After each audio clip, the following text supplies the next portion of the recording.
সংগঠন প্রতিষ্ঠা করব। আল্লাহ নবী নিজের থেকে কিছু টাকা পয়সা সেই জায়গায় দিয়ে একটি সংগঠন প্রতিষ্ঠা করলেন, যার নাম রাখা হলো হিলফুল ফজল। আল্লাহ নবী বিশ্ব নবী মুহাম্মদুর রাসূলুল্লাহ সাল্লাল্লাহু আলাইহি ওয়াসাল্লাম 17 বছর বয়স থেকে নিয়ে 40 বছর বয়স হওয়া পর্যন্ত দীর্ঘ 23 বছর পর্যন্ত অনেক সংগ্রাম চেষ্টা সাধনা চালিয়ে গেলেন, সমাজে শান্তি প্রতিষ্ঠা করতে পারলেন না। আল্লাহ নবী এক পর্যায়ে 40 বছর 1 মাস কয়েক দিন, কিংবা বিশ্ব নবীর বয়স 40 বছর 6 মাস কয়েক দিন, ঠিক এই মুহূর্তে বিশ্ব নবী মুহাম্মদুর রাসূলুল্লাহ সাল্লাল্লাহু আলাইহি ওয়াসাল্লাম আম্মা জান খাদিজাতুল কুবরা রাদিয়াল্লাহু তাআলা আনহাকে একটা ডাক দিয়ে বললেন, ও আমার খাদিজা, ও খাদিজা শোনো, এই যে মক্কার যুবকগুলো, এদের চরিত্র এতটাই নিম্ন পর্যায়ে চলে গেছে, এতটাই নিচের দিকে গেছে। ও আমার খাদিজা, আজকে বড় লোকের সন্তানেরা গরিবের মেয়েদেরকে ঘর থেকে টেনে হেসড়ে বের করে, ওরা ঘর থেকে টেনে হেসড়ে বের করে পাহাড়ের পাদদেশে, পাহাড়ের নিচে ওরা শোয়ায় দিয়া, পাহাড়ের গিরিপথের মাঝখানে একজন সুন্দরী রমণীকে ঘর থেকে তুলে এনে শোয়ায় দিয়া 10 জন 12 জন যুবক পালাক্রমে ধর্ষণ কার্য চালায়। খাদিজারে এই মক্কায় আর থামতে চাই না, এই মক্কার যুবকদের চরিত্র কেমনে সুন্দর করা যায়, আর তুমি আমাকে একটু খেজুরের দানার এক পেয়ালা পানি দাও। আল্লাহর ঘর বাইতুল্লাহ খানায়ে কাবা থেকে মাত্র 3 কিলোমিটার দূরে কোরআন নাজিলের পাহাড় জাবালে নূর, এরা পর্বতের গুহায় আল্লাহ নবী সেই জায়গায় অবস্থান করলেন। রমজান মাস, আল্লাহ নবী রমজানুল মুবারক মাসে ওই জায়গায় অবস্থান করতে লাগলেন।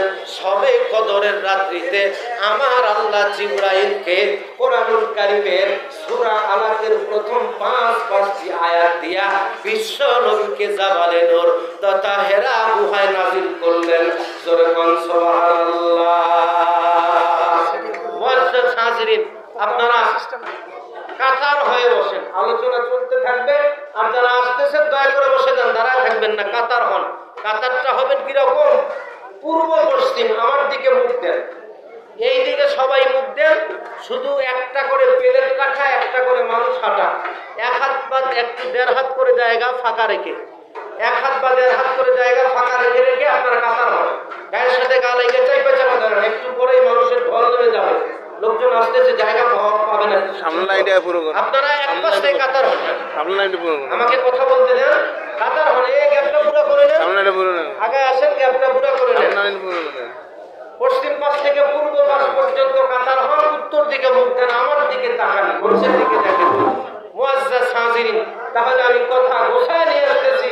আল্লাহর নবী দেখেন তো কয়টা বাজে, আল্লাহর নবী বিশ্ব নবী মুহাম্মদুর রাসূলুল্লাহ সাল্লাল্লাহু আলাইহি ওয়াসাল্লাম হেরা পর্বতের গুহায় আল্লাহ রাব্বুল আলামিন ডাক দিয়ে বললেন, জিবরাইল, সময় আছে, আল্লাহ রাব্বুল আলামিন ডাক দিয়ে বললেন, জিবরাইল, আমার নবী আজকে আমার মাহবুব, আমার প্রিয় বন্ধু ওই জায়গায় আজকে হতাশা হয়ে ছুটে আসছে।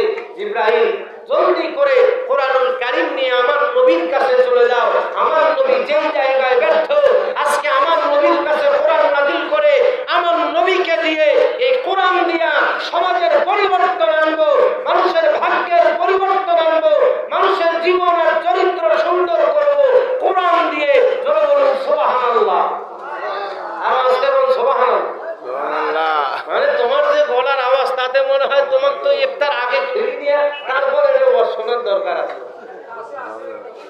নাকি?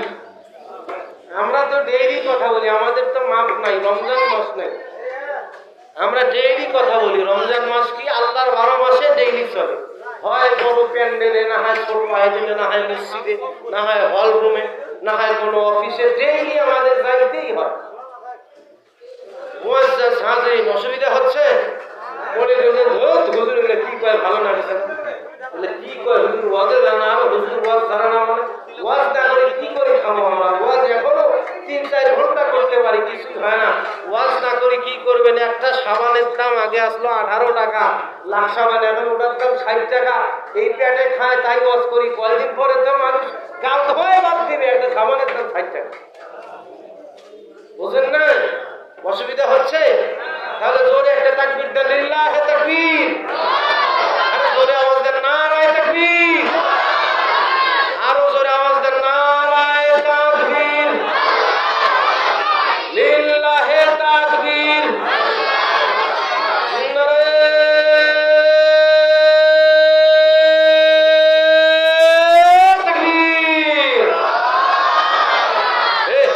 হাতাহাতি কেন? বেশি চুলকি করলে ফির তো অবস্থা খারাপ হইবে। তারা আছেন কেন? বসেন, যারা আসতেছেন কাতার হয়ে বসেন। বলছিলাম কাতার হন।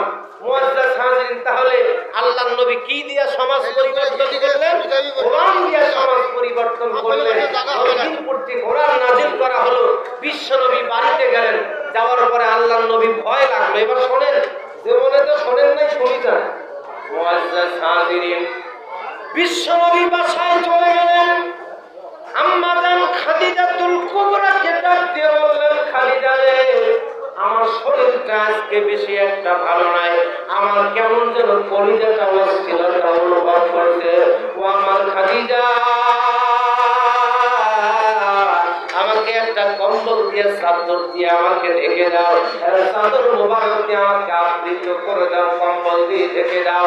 ও মুসলমান, বিশ্ব নবীকে আম্মা জান খাদিজা কম্বল দিয়ে ঢেকে দিতে কিছুক্ষণ পরে আবার আল্লাহর নবী কম্বলের ভিতরে চমকে উঠছে। এক পর্যায়ে আল্লাহর নবী ভয় পেয়ে গেলেন। আম্মা জান খাদিজাতুল কুবরা ডাক দিয়ে বললেন, স্বামী গো, আপনি এরকম কেন করতেছেন? জিবরাইল আসছে, বিশাল দেহ, বিশাল বডি, বিশাল চেহারার অধিকারী, দুনিয়ার কোন মানুষের সাথে মিল নাই। ও মুসলমান, নবীজি আতঙ্কিত হয়ে গেছেন, এটা আমি কি দেখলাম? এমনি মুহূর্তে আম্মা জান খাদিজা ডাক দিয়ে বললেন, প্রাণের স্বামী আমার, ভয়ের কোনো কারণ নাই, চিন্তার কারণ নাই, টেনশনের কারণ নাই। আম্মা জান খাদিজা বিশ্ব নবীর হাতটা চাপিয়ে ধরে নিয়ে এক পর্যায়ে একটি ফাঁকা জায়গার মধ্যে বসলেন। বসার পরে এক পর্যায়ে আম্মা জান ডাক দিয়ে বললেন, ও গো আমার স্বামী, তাকায় দেখেন ওই ব্যক্তিকে কি এখনো দেখা যায়? নবীজি বললেন, হ্যাঁ এখনো দেখা যায় খাদিজা, আমার ভয় লাগে। আম্মা জান খাদিজা নবীজির ডান পাশ থেকে বাম পাশে চলে আসলেন। আসার পরে ডাক দিয়ে বললেন, এইবার আপনি লক্ষ্য করেন দেখা যায়? কয়, হ্যাঁ দেখা যায়, দেখতে পাই। এক পর্যায়ে বিশ্ব নবী যখন বললেন, এবার আমি দেখতে পাই, আম্মা জান খাদিজা ডাক ভাবলেন, কি ব্যাপার? এটা কি ফেরেশতা নাকি জিন ভূতের ব্যাপার, নাকি আমার স্বামীকে কে আবার কোন প্রকার ষড়যন্ত্র করল? ও মুসলমান, আম্মা জান খাদিজা নিজের মাথার থেকে সর্বপ্রথম শাড়ির আঁচলটা টান দিয়া নিয়া সর্বপ্রথম বিশ্ব নবী সাল্লাল্লাহু আলাইহি ওয়াসাল্লামের কাছে আম্মা জান খাদিজা তার শাড়ির আঁচল টান দিয়া নিয়া তার মাথার থেকে শাড়ি খুলে কাপড় খুলে দিয়া শরীরের কাপড়গুলো খুলতে লাগলেন। এরপরে এক পর্যায়ে স্বামী আর স্ত্রী আলিঙ্গন যেভাবে করে ওইভাবে একজন আর একজন কাকে আত্মতৃপ্তি আর মজার একটা সময় অনুভব করতে লাগলেন। এমনি মুহূর্তে বিশ্ব নবীকে আম্মা জান খাদিজা ডাক দিয়ে বললেন, ও আমার স্বামী, এইবারও কি ওই লোকটাকে দেখা যায়? এক পর্যায়ে বিশ্ব নবী ডাক দিয়ে বললেন, খাদিজা রে, লোকটি এতক্ষণ পর্যন্ত এই জায়গায় ছিল, তুমি যখন আমার ডান পার্শ্বের লোকটি তখনও ছিল, তুমি যখন আমার বাম পার্শ্বের লোকটি তখনও ছিল, কিন্তু খাদিজা রে, তুমি যেমনি তোমার মাথার কাপড় খুলে তোমার শরীরের কাপড় খুলতে লাগলে, এক পর্যায়ে একজন স্ত্রী তার স্বামীর কাছে যেরকম হওয়া দরকার গভীর সময় যেভাবে চলে যায়, তুমি যখন আমার কাছে ওই পর্যায়ে চলে গেলে রে খাদিজা, সঙ্গে সঙ্গে ব্যক্তিটা এই জায়গা থেকে চলে গেছে। এক পর্যায়ে আল্লাহ নবীকে আম্মা জান খাদিজা ডাক দিয়ে বললেন, স্বামী, চিন্তার কারণ নাই, টেনশনের কারণ নাই, এটা জিনভূত না। জিনভূত যদি হতো তাহলে উলঙ্গ হওয়ার পরে ওরা বেহায়ার মতো দেখতে থাকতো, নির্লজ্জের মতো পর্যন্ত দাঁড়ায় থাকতো, কিন্তু আমার স্বামী নিশ্চয়ই উনি আল্লাহর ফেরেশতা, আপনি আল্লাহর নবী, আপনি আমার কাছে হাতটা বাড়ায় দেন, আমি আপনার হাতে হাত দিয়ে কালিমা পড়ে মুসলমান হয়ে গেলাম। বিশ্ব নবীর নবুয়তের সাক্ষ্য সর্বপ্রথম আম্মা জান খাদিজা দিয়েছেন। যখন সুবহানাল্লাহ খোদায়াবি খোদায়াবি এ শুনি বাজারে রাত কে বায়া কে বলবে খড়ি দোলো জারে রাম। ও মুসলমানেরা, বিশ্ব নবীর নবুয়তের সাক্ষ্য আম্মা জান খাদিজা দিলেন। এবার নবীজি যখন ঘুমাইতে গেল, কম্বল দিয়ে ঢেকে দিল। আমার আল্লাহ ডাক দিয়ে বললেন, জিবরাইল রে আমার নবীর কাছে চলে যাও। জিবরাইল আসলেন, আল্লাহর নবী ঘুমন্ত। জিবরাইল এসে বললেন, ইয়া আইয়ুহাল মুদাসসির, হে বস্ত্রাবৃত ব্যক্তি, হে চাদরাবৃত ব্যক্তি, কম্বলওয়ালা ব্যক্তি, কুম ফানজির রাব্বাকা ফাকাব্বির, ঘুমন্ত ব্যক্তি আপনি জাগ্রত হন, আপনি আপনার রবের নামে আপনার রবের বরকতের সুবহান দেন। জোরে বল সুবহানাল্লাহ। ও মুসলমান, এই রমজানুল মুবারক মাস অত্যন্ত দামি মাস, ফজিলতের মাস। আপনারা এই জায়গায় আসছেন, আপনজন কবরের মধ্যে শুয়ে শুয়ে আছে, ওরা আজকে আপনার দিকে চেয়ে আছে, আমার দিকে চায় আছে। আজকে বাপের সম্পদ হয়ে গেল, মায়ের সম্পদ হয়ে গেল, এত সম্পদ উপার্জন করে গেছে, সেগুলো আপনি আমি ভোগ করতেছি। ও মুসলমান, আপনার আমার এই সম্পদ একটা আমাদের সঙ্গে কবরে যাবে না। আজকে এই চেহারা, এই চুল, এই শ্যাম্পু আর কসমেটিক্স, এই সৌন্দর্য কিছুই থাকবে না। বাবাজি মনে রাখবেন, ইসলামী বিশেষ শব্দের একটা হিসাব হলো, মানুষ যখন মরার পরে কবর দেওয়া হয়, ওই মানুষটার সর্বপ্রথম ওই মানুষটার 6 দিন পরে তার হাতের আঙ্গুলগুলো খসে খসে পড়ে যায়। 6 দিন পরে নখ খসে যাবে, 6 দিন পরে নখ খসে যাবে, 9 দিন পরে চুল। কবর গাহের সামান নিতে কই জোটা কেহ ফুল, কবর জায়গা ভালো নয়, কবর জায়গা ভালো নয়, কবর জায়গা ভালো নয়। কি কবরে যাওয়ার পরে ফেরেশতা যদি কয়, মান রব্বুকা মান নবিয়ুকা মান দীনুকা, তোমার রব কে, তোমার দিন কি গো, তোমার জীবন ব্যবস্থা কি ছিল, তুমি ইসলাম কি পরিমাণ মেনেছো, ইসলামের জন্য কি পরিমাণে সংগ্রাম করেছো, সময় দিয়েছো, অর্থ দিয়েছো। আল্লাহ যদি ওইদের কবরে যদি ফেরেশতা জিজ্ঞাসা করে, আর আপনি যদি কোন আমি আওয়ামী লীগের জেলা সেক্রেটারি, ফেরেশতা ফেরেশতা আমরা ধুইবে? যদি কোন বিএনপির ভাইস প্রেসিডেন্ট, জাতীয় পার্টির যোগাযোগ মন্ত্রী, আমরা ধুইবে? 1 লাঠি দিয়ে ফেরেশতা বুকে হাত দিয়ে জানতে সব গুলো করে দিবে। কথা বলে ঠিক কিনা? ঠিক কিনা? যারা আসতেছেন বসে যান, আমি শেষের দিকে নিয়ে যাচ্ছি।